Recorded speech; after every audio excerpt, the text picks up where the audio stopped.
They told me you can't do that here, Beanie. It might sound good in one of your books, but this is a construction site. You can't build a learning environment here. But I didn't start with a touchy-feely feel-good program or some poster. It started with a shelf. One shelf, a few books, a marble, a cricket ball, and a football. That's how you build a learning environment. Not with noise, but with signals. Signals that say, we improve here and we think here. We actually give a about getting better together. Human beings don't just need motivation. They need a purpose, autonomy, and a shot at mastery. When you build that into your environment, your team will grow and they will improve. And what happens next is they start to own the change with you. You want to build your culture? Start with a shelf. All right, today I'm going to shift a belief. That belief is that results matter. Now, you're probably thinking, results matter. Results don't matter. You're probably thinking, results are the only thing that matters, Beanie. This sounds like soft culture talk. Okay? If our numbers are good, what does it really matter how we got to them? There's a quote by Dr. Eli Goldratt, and I'm going to show you the clip in a minute, which is the exact video that explained to me why this happens. And it's one of the keys to make sure that you don't end up in here in the 70% of change management that fails, or even worse, you actually make the change. And that last 30%, I forget what the exact statistics are, most statistics made up on the spot, there's a high percentage of that 30% that doesn't fail that never actually goes anywhere. They never get on any ongoing benefit out of it. It collapses somewhere along the line. He said results don't matter. When results and the culture clash, the culture wins. I've seen this play out on our site. We had great results. I'm going to tell the story in a minute. Great results one side, took it across to the other side. Construction had exceptional results. Took the exact same thing across the operations side and it failed. It failed because of the culture. The culture clashed with the results and the culture won, despite how good the results were that we had actually delivered. Right, let's play Dr. Eli Goldratt's clip. This is the thing. If you're PD, EGM, and you're really a people-centered person, because you know your project's not going to get built without great people. This explains to you why when you've seen great results, or even one area of the project might be doing very well, you can tell everyone, go and have a look at what they're doing up there, and nothing changes anywhere else. This is what's going on. Let me stress it once again. Any implementation that is done in one function, no matter how good the results, it's still exposed. Results do not talk. When results are clashing with the culture of the company, the culture wins. Some of you are under the impression that if you do it in your function and you will show startling results, then of course top management will adopt it and spread it everywhere. I had that false impression. We had exceptional results with what we did. The data was irrefutable. We took a team, a project, that were flat out getting 1,200 earned valued hours per day. At their peak, they earned over 4,500. Averaged out over 2,000. Exact same team. Or worse actually, because we lost half the team and we had to replace them, bring a new team in, and we still absorbed that. We went, man, they can't argue against this over the other side. The executive general manager saw what we did on one side and said, can you just come across the other side and do that? And we did, and we got great results over that side early on. But there was an element, there was a cultural element still there. And it wouldn't die and it was driven by some key people. It won. In the end, it won, regardless of how good our results were. That's not the case. Results are not the thing that change the culture. Amazingly. Write that down. There's another belief that we're going to shift. Results are not the thing that changes the culture.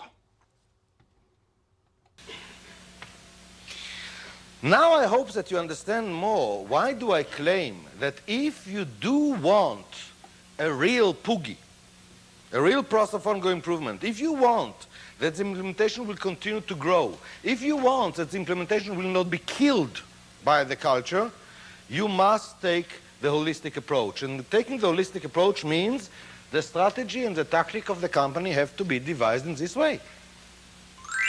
Okay, so we're not going to go into all of it today, but what he actually does is we do an ambitious target session.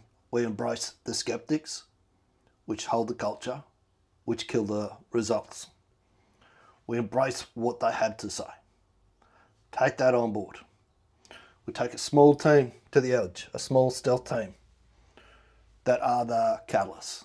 They're the people that are going to create the change. They're already creating change already. You know who they are. We protect them from the attacks, from the culture, but we don't just isolate it. We still use those attacks. There's gold in those attacks. A lot of those attacks coming from people that have seen flavour of the month before. They know how hard it is to change things. They know how long it takes to change things, and they know that it is rarely worth the effort. That's why the culture attacks and says, let's stay here, because we're not going to waste our energy on this. This is worth the effort when you get it right. As I say, we doubled earned value by focusing on this, driving down the 90% non-value added activity and increasing the 10% value added activity. But it's a cultural shift. There's a great video by Lean Made Simple, where he's interviewing some key guys that have implemented Lean really well. And Lean is probably what I call the keystone habit to all of this, okay?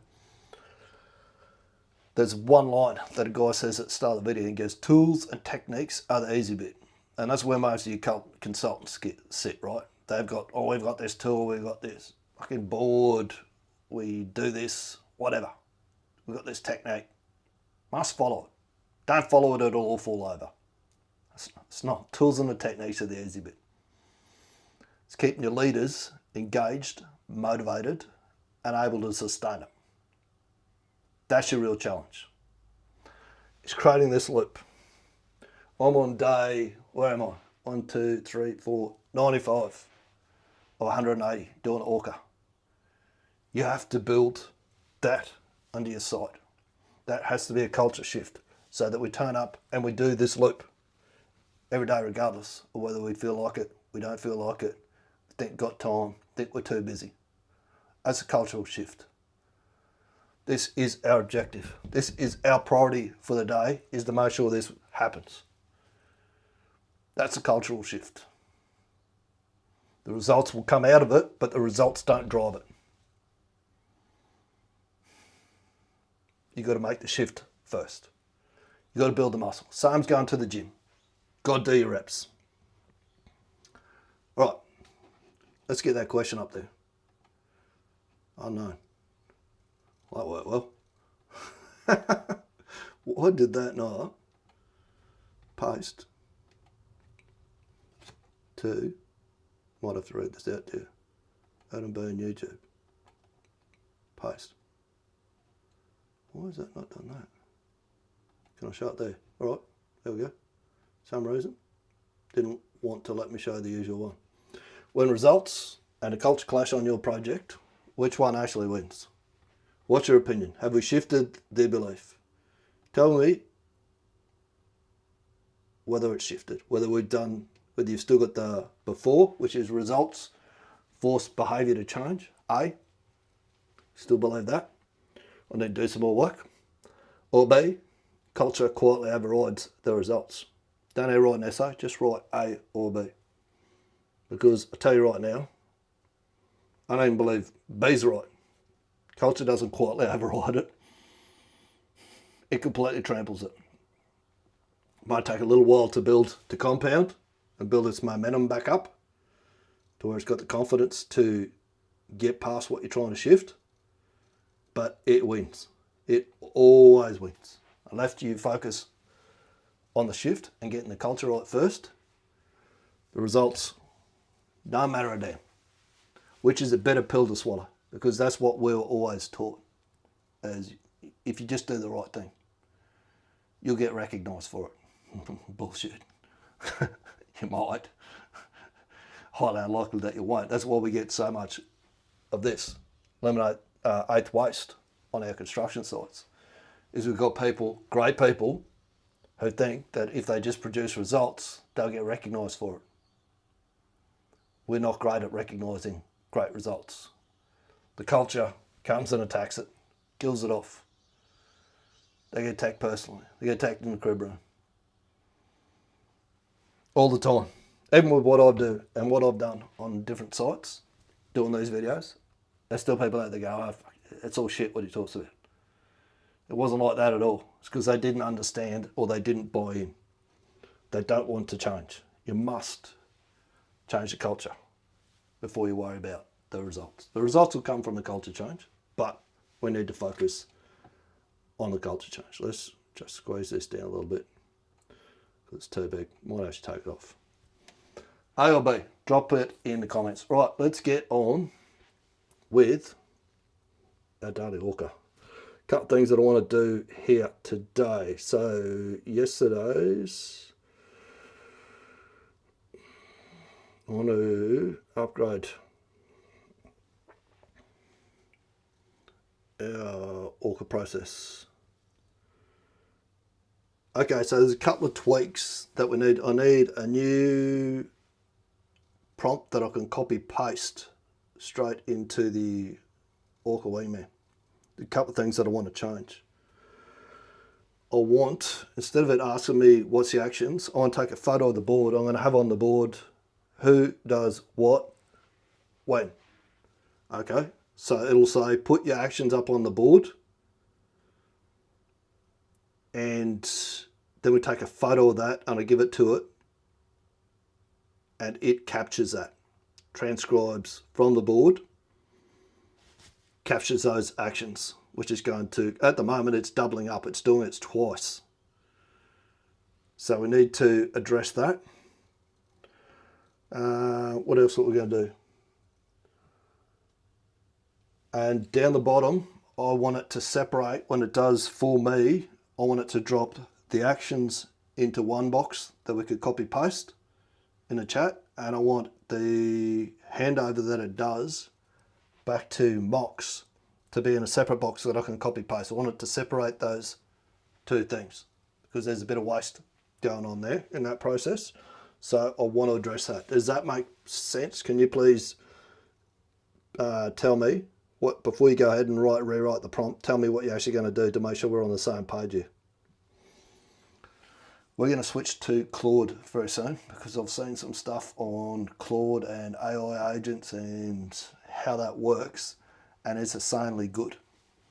So very soon, I'm going to, probably in the next, by the end of next week, we're going to start switching this from ChatGPT across to Claude because there's so much more that can be done rather than just this. Yes, it makes sense. Here's exactly what I'm going to change so we're aligned before I rewrite anything. Remove auto action duplication. Right now the flow is ask for actions in tests and ask to write on the board, then upload the photo, then extract again. That creates duplication and confusion. Yep. Remove the text space action capture entirely. ORCA will not task what are the actions. It will say write the actions on the board, who does what by when. Upload a photo once complete. The photo becomes a single source of truth.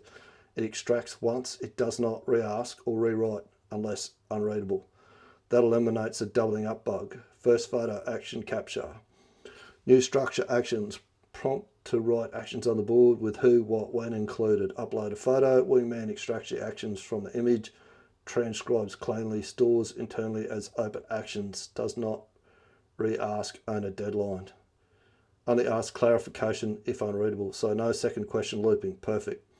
Hard carry forward, change, no change. At next ORCA, it lists open actions, asks for closure status, close removed, not close stays open, and proceeds, no change there. Output separations, waste removal at the end, it currently mixes actions. If you want to, clean copy box fix at the end of the output, perfect, no commentary. Prevent repetition looping. I will also add instructions for actions if photo provided. Add instructions. Keep everything else. Confirmation, gate stay, summary of changes. We're removing the text-based actions, making the whiteboard photo the only action source, eliminating duplicate capture. That matches what you want, so proceed. Okay, there's one last thing that I want to do. So I want all that, that's perfect. Exactly what you've done there. But I want to be able to use the GPT that I used yesterday. It still holds the actions from yesterday and asks about them, but then makes the improvements. Makes the improvements to that you've just said that you're going to give it. Is that possible? Can you write the prompt to do all of that, please? It saves me doubling up. Why would I sit here and write prompts when I've got something else that can write a much cleaner, better prompt than me? I just need to make sure that it's writing it the way they want it. Yes, it's possible. Keep the existing GPT memory of open actions. Make whiteboard photo single. Okay. He reckons he's done it all. So let's go to ORCA phase 2. Give in the new prompt. Why did that not copy? Add flex wingman. Maybe I hadn't fully written the prompt when I tried to copy it.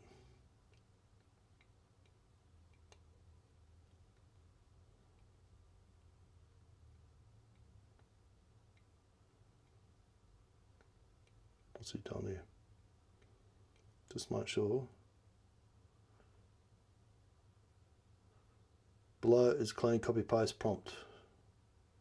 Right. Copy that. ORCA phase 2.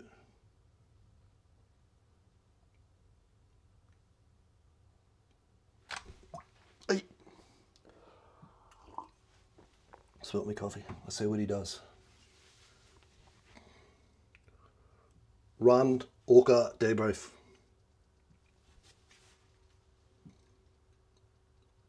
What the hell's that?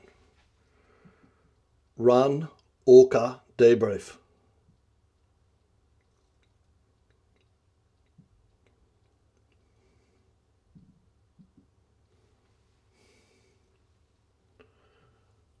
Run ORCA, ORCA, debrief.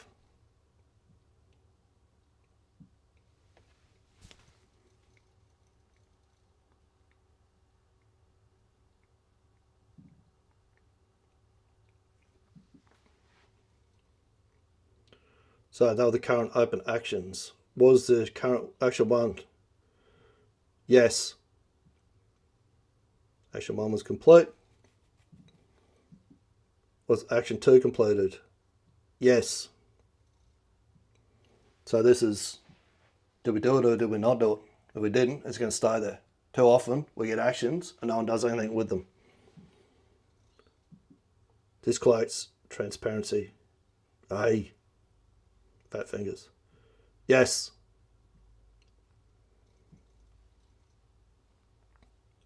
And this is sorting out our why. Why are we doing this? To make the process anti-fragile. So it strengthens every time that we do it and anyone can run it. It is Wednesday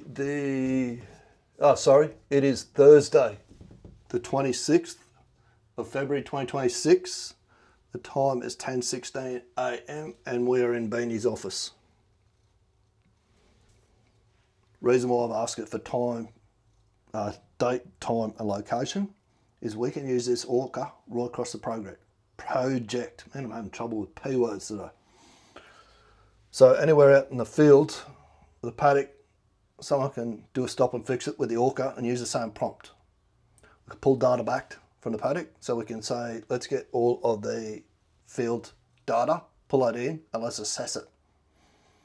Or we can split it out and go, let's get all of the morning meeting data, pull that in, and we assess it.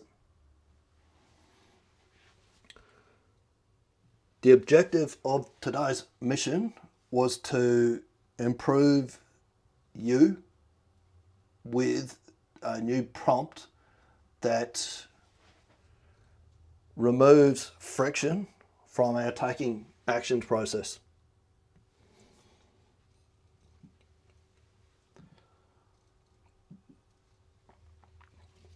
The objective of this mission was to improve ORCA Debrief Wingman by implementing a new prompt that removes friction from the action capture and assignment process. Yes.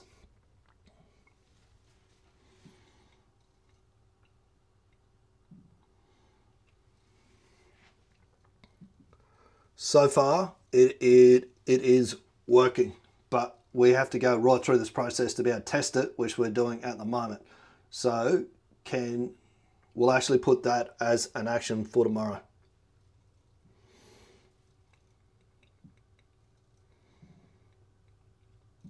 The updated prompt is functioning so far. Full validation has not yet occurred. The process is currently being tested live. Completion of full testing is still outstanding. Is that correct? Yes.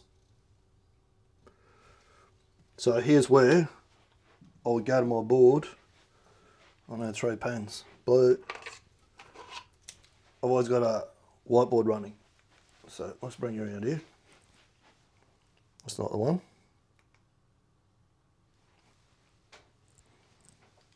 Can you see there? All right. So, hey, Beanie. Well, complete testing.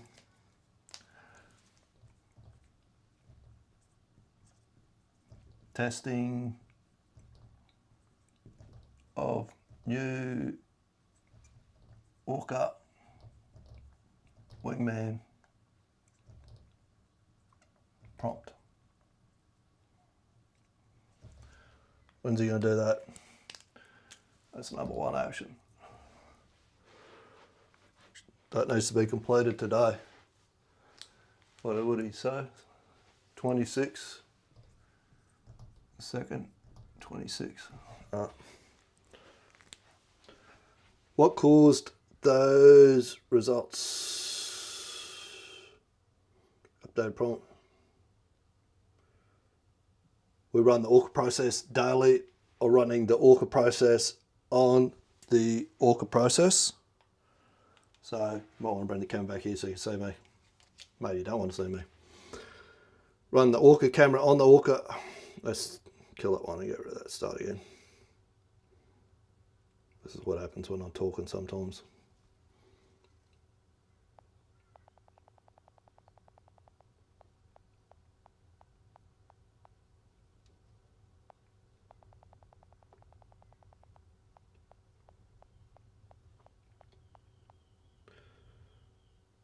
Okay, what caused the result is we're focused on changing the culture, not the actual results that the ORCA is going to produce. What we're doing is changing the culture and embedding it as a daily debrief that must happen. Because we're doing that and we're using our full loop, which I use, which is a see one, do one, teach one, the Kaizen culture feedback loop. Because we do that, we keep improving it and we keep making it anti-fragile. He might say, that's a bit too abstract. He might ask me a few more questions around this. Something important I did with this when we did it is I was going to use the 5 whys for it to question me on different things. The trouble with when you ask, Simon's done a lot of work around this. I've heard someone else speak to it as well. As kids, we're always like, why are you doing that? What'd you do that for? Why? What? Why? Okay? Why creates accusation and it creates defensiveness. What I've got it to do, and you'll see the way it asks the questions, is what was the thinking around doing that? What caused those results? Not why do you think you got those results? What caused those results? What was thinking? What was happening at the time when we made that decision? Focus shifted to embedding ORCA as a daily cultural behaviour, not just chasing outcomes. The debrief is treated as mandatory and consistent. A continuous improvement loop, capture, deploy, test, refine, is being applied. Repetition and iteration are making the process progressively stronger. Is that correct? Yes. This becomes like a flywheel. Every time we do this, we spin up, we get tighter and tighter and tighter. If you go back and even have a look at like 3 days ago, actually probably back at probably 91 or 92, when I rebuilt this wingman, and see the improvement just across the 3 days. And a couple of little things that we've done. The way that we've made it more anti-fragile, we took that why are we doing this? We're doing it so that the process becomes less fragile every time we do it. So the culture can't break it because it's becoming the culture. Other reason we're doing it is to make it easy for anyone to be able to do at any given time. Write the actions on your whiteboard, including who does what by when, and upload a photo once complete. All right. So I need to take this off. We'll go up to the whiteboard. So we've got first action there is Bernie needs to finish. What's he got to do? He's got to complete testing of a new ORCA wingman. When's he going to do that? He's got to do that today. Second one is this wingman, AI wingman. Probably need to give this one a name, ORCA. Is to write a handover for mocks. And is to do that today. 26. Second, 26. Third one is Boney again. He needs to write up. Oh, fuck, I did that with the wrong colour pen. I did this on orange to make this. ORCA wingman to write handover for mocks. Number 3, Boney needs to then write a banger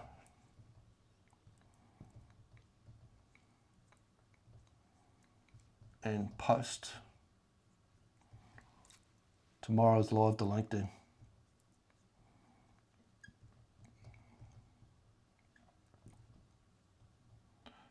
When we go to Claude, we're going to do this way better than what we're currently doing. When's he need to do that? I was watching it the other day. Someone's made a video. This guy fella, I think his name's Nate Herc. It's actually like a little, if you're my vintage, looks like a little Pac-Man or an Atari type game. Okay? And it's actually his bots. He gives one bot, one AI agent a job to do, actually. And then it's got other agents. So one's like a supervisor. It hands work off to the other ones. And you can sit there and watch them doing the work. This little video he's created. Hey, and looks like these little bots working. What not looks like. It is these little bots working. This is the whiteboard actions.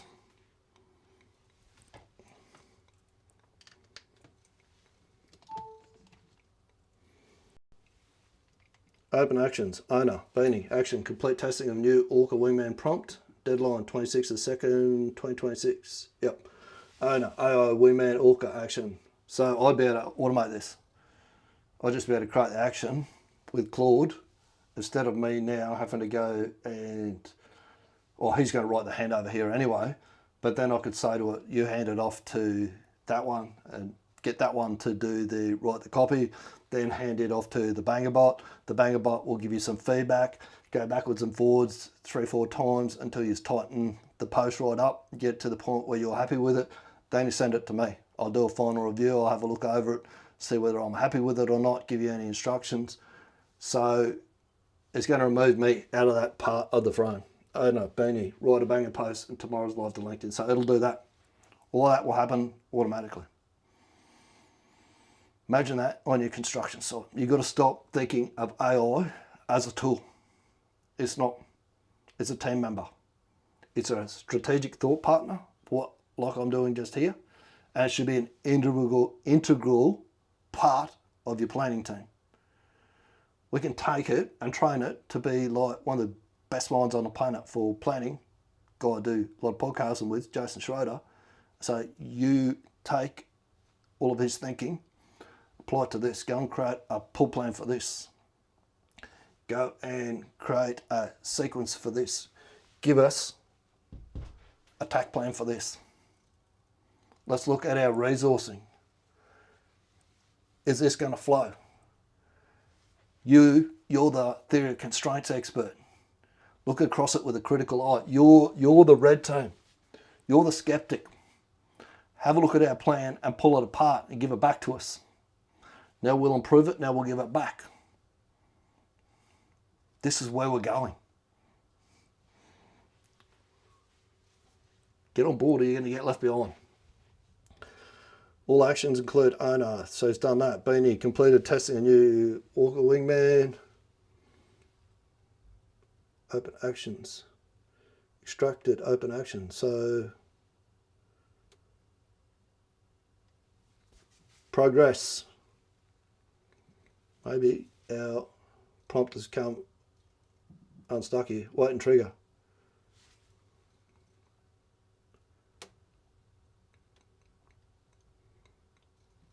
You haven't completed the actions from the last shift.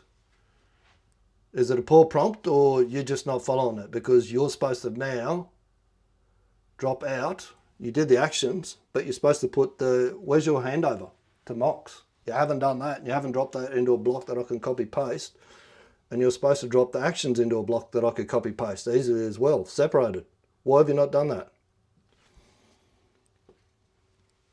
Good little hiccup here. This is another improvement. It's a compliance failure. All right. In V3, you explicitly structured. Close ORCA debrief. After closing, produced exactly two separate. You began defining first box.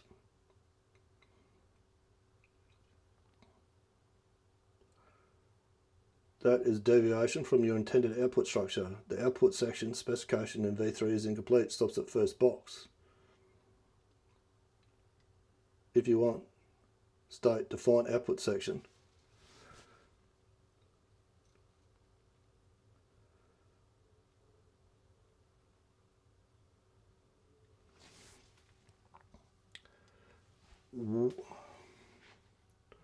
What I need you to do is two things. First thing, you need to write a prompt back to the GPT that wrote this prompt for you and explain to him where the missing piece is so that he can rewrite the prompt and give it back to you.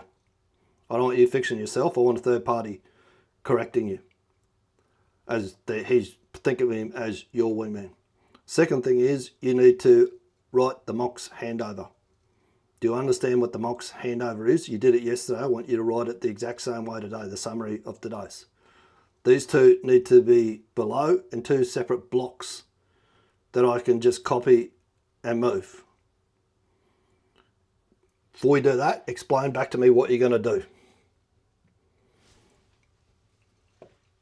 This is how we're making it anti-fragile. Making the process so the culture can't attack it. Well, when the culture attacks it, it defends itself. Prompt back, write a clean, structured correction, brief address to GPT. Adapt, explain the console, explain what needs to be defined. This will be delivered as a copy-paste prompt so you can send directly. Mocks handover brief. I'll produce the mocks handover in the same structured format. Formatting requires two separate blocks. Yes.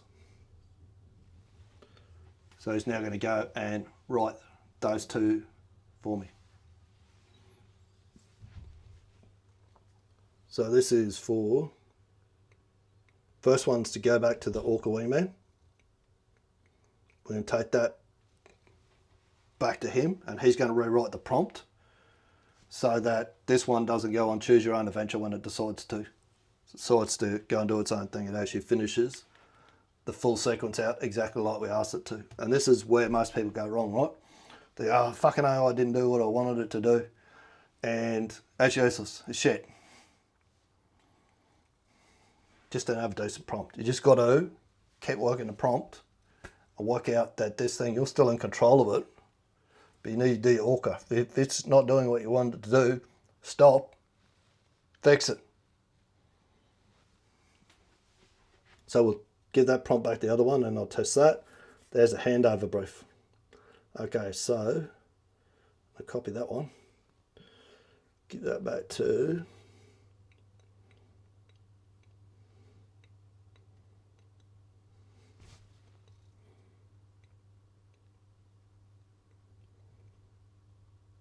there was an issue, a couple of issues, which I've asked the other wingman to write you back a prompt so we can improve this process and make it anti-fragile.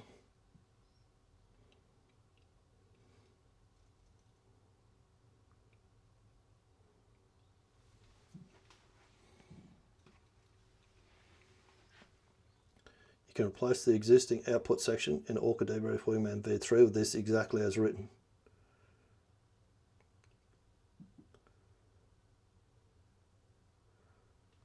What I want you to do is we're not going to correct it today, I want to correct it tomorrow. So I want you to write this prompt so that it holds the actions that it's already got again. And tomorrow I'll copy this prompt and throw it straight in and I'll run the next ORCA debrief and this bug should be gone. Can you just explain back to me what I want before you go ahead and build it?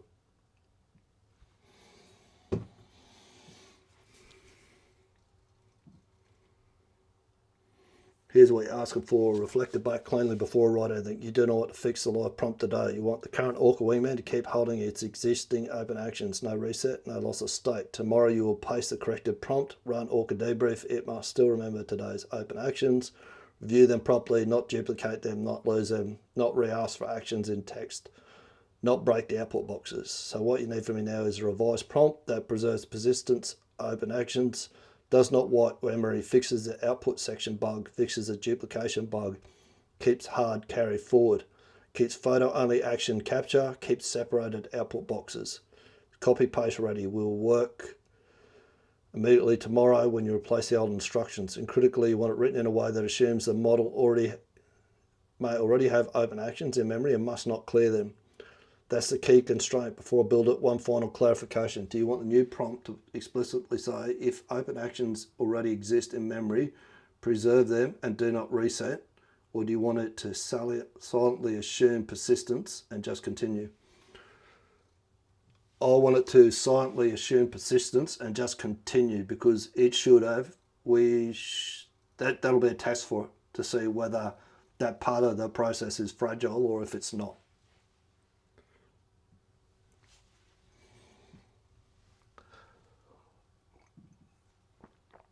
Perfect, so here's what you need. Restated clean, you're not resetting. You're explicitly telling it preserve actions. You want silently assume persistence. Tomorrow you'll paste the corrected prompt. When the trigger run ORCA debrief, it should automatically recall any open actions, read them, carry forward.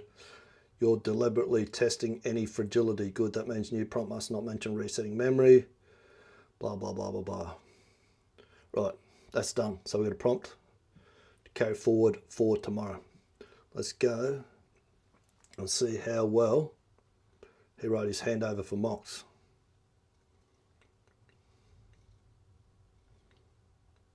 Mocks handover brief.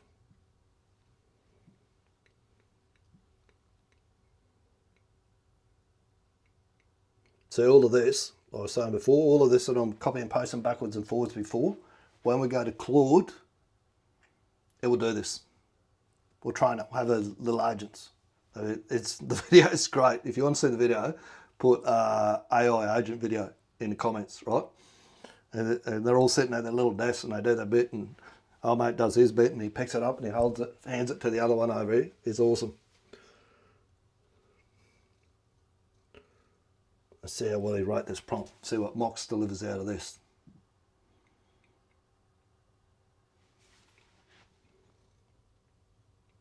What the hell's this?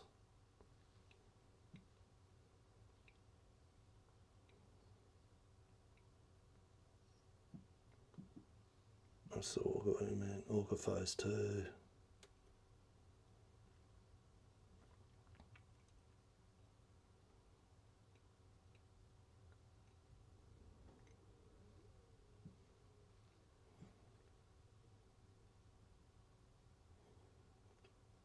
Hey Mox, when I give you that handover from the ORCA debrief, from the live, what are you supposed to do with it? Because you've run off and choose your own adventure here.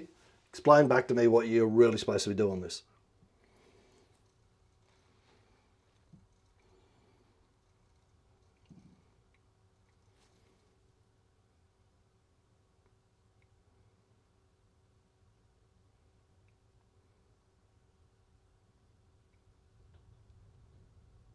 Translate the how-to into a publicly ready banger post without altering the underlying meaning, without introducing new concepts, without reframing the narrative.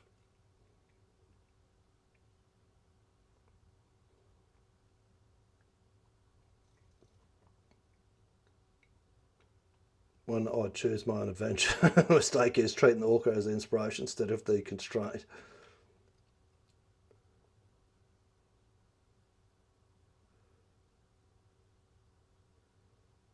Okay, so next time I'm going to give you a bit more context and say this is the handover from the live that I just did with the ORCA, ORCA wingman, and you need to write the banger.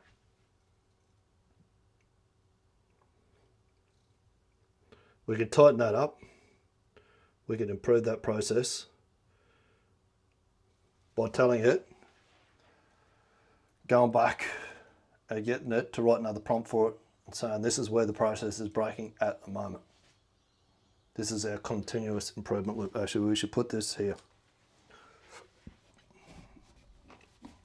That the Mox prompt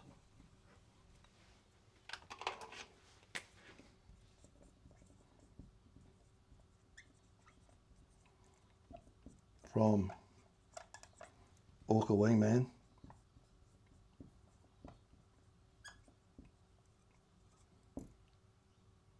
needs specific actions. Again, when we switch to Claude, it learns and it improves as it does all this. I don't need to do all this nonsense going back and forth. All right. ORCA day 96 to 180, snow hydrate series, removing friction from execution. It's about friction. Yeah, I'm going to stop you right there. Should have give you some more context. Today is, you're right, nothing you've said in there is wrong, but the key behind this, like when we go, what outcome am I pointing at? The outcome I'm pointing at for this post is shifting the belief that results are what matters. I spoke to Dr. Eli Galbraith's talk on results. When the results and the culture clash, the culture wins. So that is the crux of the post, to point back to the live, this live that I'm doing right now.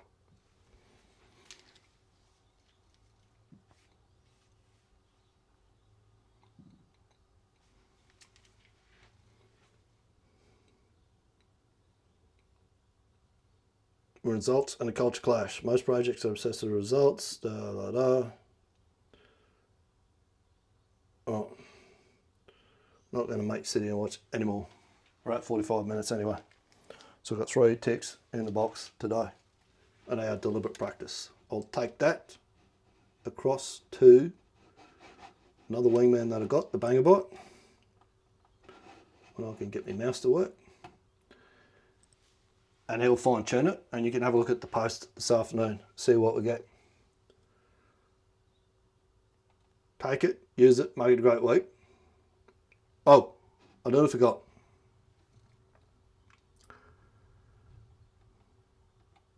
This. Oh, so the real question is, culture determines whether results stick. You should be on board with that. The only thing that matters then is who's shaping the culture on your side. And tomorrow is all about how you decide who that is. There's a term in Australia called take the piss, right? Which is making fun of someone doing something. That used to happen all the time with me. What's he walking around the paddock for? What's he looking for? What's he doing? Yeah. Because they don't understand flow. And you were boots on the ground, and you're walking the field, and you're talking to the project delivery team. By the way, I've changed that for everything. I always say project delivery team now. Yeah. What is the first sign that the team's not ready to start and that this is heading in the wrong direction? I'm always looking for flow. Now, these guys, back on this project, they used to think I was mad. I'd walk the paddock. I did this for months on end too, right? This is you got to keep repeating things and you got to keep doing things until people internalize them and they accept them themselves. I used to walk the job 10 to a dozen times a day. Okay. The main thing I was looking for is where's it stopped? Where the crane's not moving, where's there groups of people stood up waiting for materials? Because when I knew where it was stopped, then I knew where the problems were. I could go and speak to them and say, hey guys, you don't go and accuse people, right? How's it going? What's happening? Go and talk to the people in the paddock doing the work. They'll tell you what the problem is. We all like to sit in the office and in meetings and stuff like that because it's air conditioned or, we're out of the elements. Get out there at the work front where they're actually doing the work and ask them what's going on. They'll tell you. They love to tell you what's not working. And that was all I did, man. But I did it for months. You did it, which allowed you to just get rid of your opinions and just like analyze what was going on. You don't want to start 2026 like this. I'm starting a new pilot program called 2026 Preseason Training. It's for leaders who want to get their team match fit before the whistle blows and the 2026 season kicks off. So if you're running a good company or a team and you want to hit 2026 in a sprint, this is your window right now to set it up. We'll custom build your 12-month plan and drop it into a Trello board so that you actually track it and use it. We'll resource it properly so the work actually gets done and set you up a school community so that you're ready to get rhythm from day one. We'll be setting it all up using Goldratt's project rules of flow to mitigate the 12 causes of project failure, because that's exactly what this is and how you need to treat it as a project. And you'll also be learning to leverage AI where it counts to get the most impact. This isn't some paint by numbers cookie cutter course. It's pre-season training custom built for your business. There's only 10 spots and we'll have it wrapped up so that you're ready to run before we hit Christmas. DM me the words 2026 pre-season training and I'll send you all the details, because you really don't want to start 2026 like this.